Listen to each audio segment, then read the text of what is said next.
In the 20th century, weapons that have no analogues were invented in the cold Siberian lands. It is powerful, versatile, and simply indestructible. He can't be defeated, he can't be negotiated with. He feels no pity, no remorse, no pain, no fear. He has one goal: to destroy the entire bantamweight division of the UFC, and his name is No Mercy Petr Yan. This is MMA time.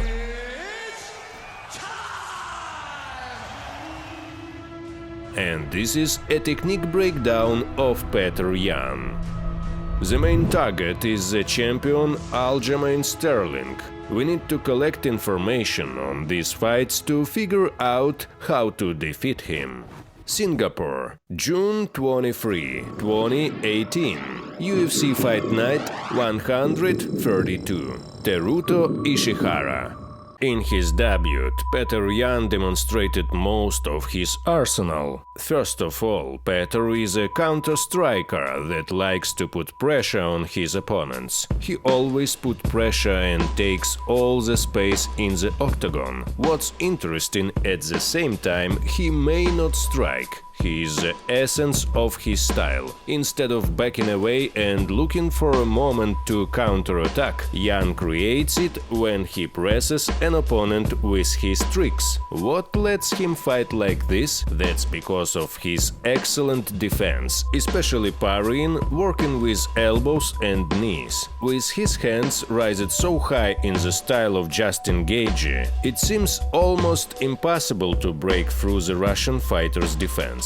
During this pressure, Petr uses his tricks, especially pushing the opponent to different directions. Very quickly he switches to his favorite combinations like the body hook after head hook. Classical for Russian boxers 1-2 and double strikes. Thanks to the pressure and these combinations, No Mercy forces the opponent to move to the sides, right on his hard hooks.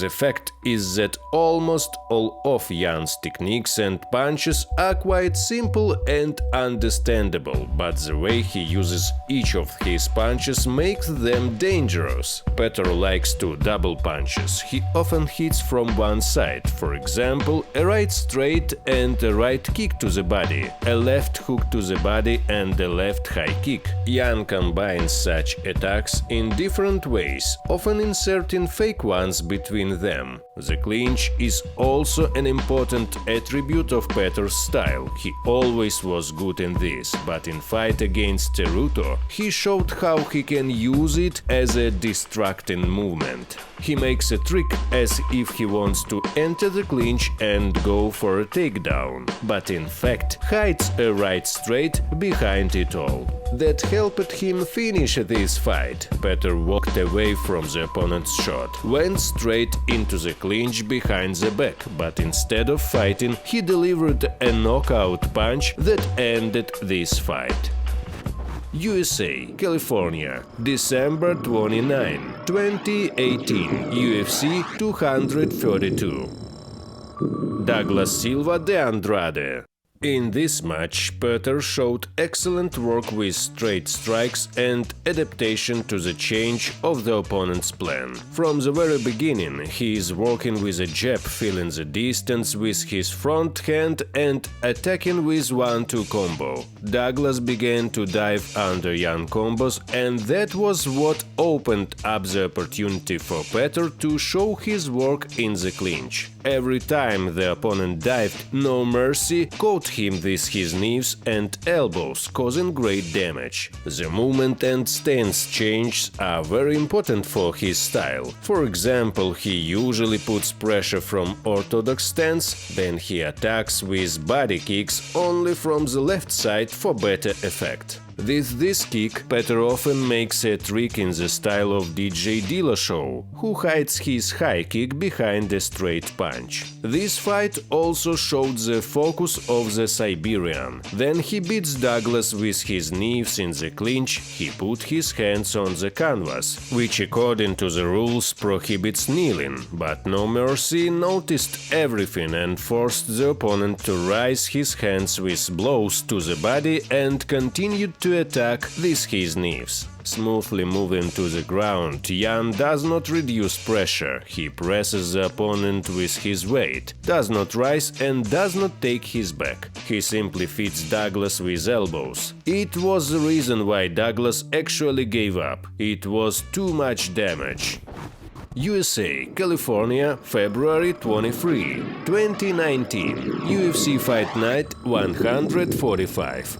John Dodson. The first big name on the path of Petr Yan revealed a lot of important aspects of his style. From the very beginning he set the rhythm of the fight with his front hand in the style of Darren Till, repeatedly using jabs at the same pace. After all, then opponent got used to these jabs, Yan surprises him with the right straight. Petr Yan's fighting stance is very well suited for MMA. The fighter's left hand is in the air to keep distance and parry attacks. The right one is always near the jaw, covering the fighter's head. He is always protected, and it is impossible to catch him. But as soon as he drops his hands, such pressure immediately becomes the enemy of the Russian.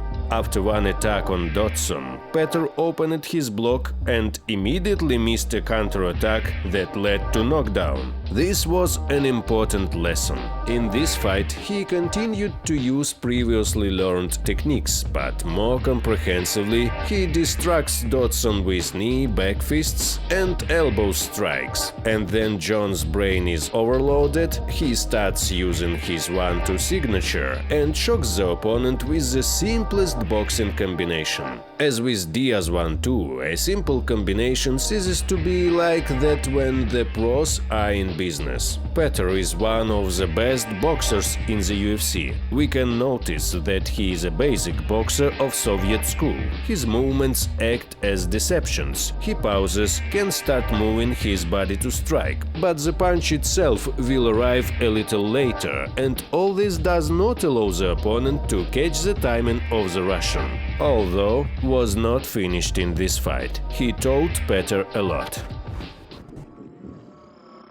USA, Las Vegas, Nevada, December 15, 2019. UFC 245. Uriah Faber. The veteran from California looked like he was at his best. A lot of movement and an indomitable will to win. His character often harmed his own health, and the duel with Yan is no exception. Petr worked against the wrestler not only in the striking, but also in the clinch. He was not afraid to take the opponent down. Petr Yan likes to use the opponent's movement against him, not a single accurate attack from Uriah. In this fight, Yan demonstrated perfect defense. All shots were blocked or parried.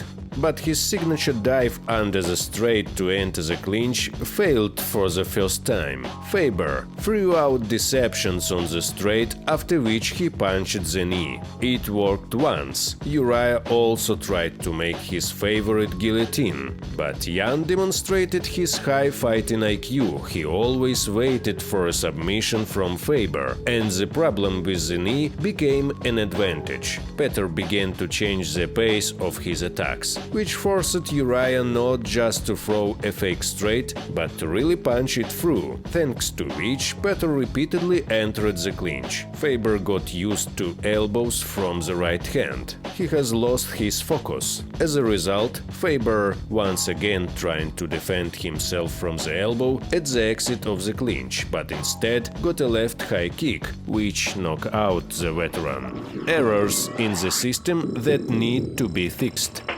Now you know Petr Yan's style, it's time to analyze the first fight against Sterlin to figure out how to win this time. The fight of Petr Yan went in an amazing way. You will rarely met such a strange finish, but first let's figure out how the fight went. Aljo acted according to the game plan. Create maximum chaos and dynamic kicks, hit the body and legs using the high block of the Russian, and combine all this with pressure on the opponent. Which begs the question, how did Jan handle all of this? Jan didn't have an answer for everything. For example, gaps with body shots and legs. He was able to close his defense with knees. So then Sterlin attacked him to the body with kicks, Jan raised his knees and protected body, completely closing in like in a shell. But vertical attacks flew in very often, like this knee for example. But it turned out to be difficult for Petr to cope with the pressure and dynamics of attacks, as expected.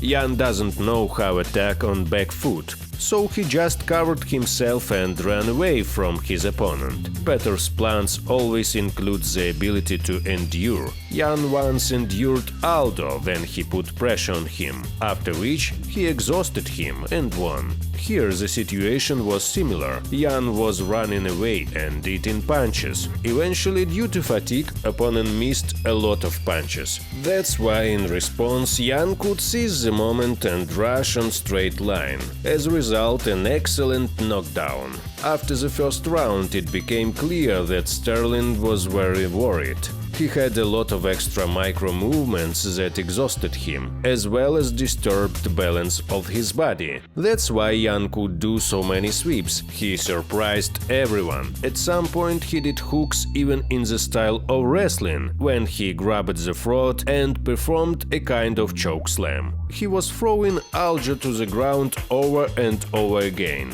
Probably this was the mental component of the fight, because it was believed that the wrestling was Sterlin's forte, but Petr decided to humiliate the opponent in his own game, which he partially succeeded in doing. At that point, fight was very close, but as in the case of Aldo, Petr was able to outplay his opponent in the main game called Endurance. Petr was able to outplay his opponent in the main game called Endurance. Aljo was losing badly and at the last rounds just ate everything, and it was clear that he could very well be finished. Although fight was close on points, Petr was ahead, and in front of him lay his opponent, who no longer posed a big threat. That very moment happened. Sterlin was tired and needed to rest. In the last round he actively used the opportunity to hold the opponent near the cage or lay on the floor after a takedown attempt. He does not mean that he could not fight again. In many ways, it is a tactical approach to give the round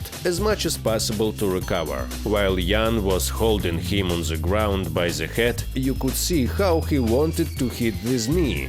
That's fucking illegal! But he thought suddenly it was forbidden and looked at his trainers, asking them if it was possible to hit. And to everyone's surprise, they shout yes. Illegal. The knee smashes Sterlin, and that was the end of the fight. This is an incredibly stupid ending to the fight. Many began to accuse Sterlin that he deliberately pretended to be knocked out and won the title. But if you looked at the judges' notes, you can understand that one judge thought that Aljo was winning, two thought that Jan.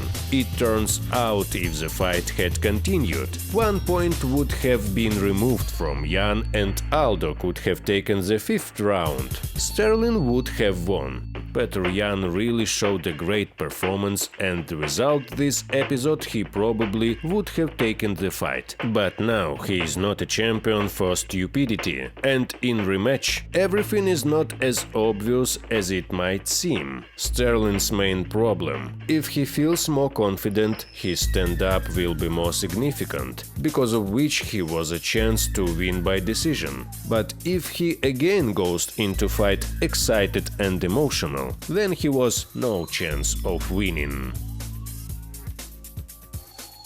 Friends, thank you for watching this video. We want to remind you about the situation in Ukraine, our home country. We support Ukraine in many ways, especially these donations. And if you also want to donate and help to stop this war, you can use the link in the description. This is the official site of the National Bank of Ukraine, and you will send money directly to the government. If you liked this video, smash subscribe, click the like button and hit that notification bells.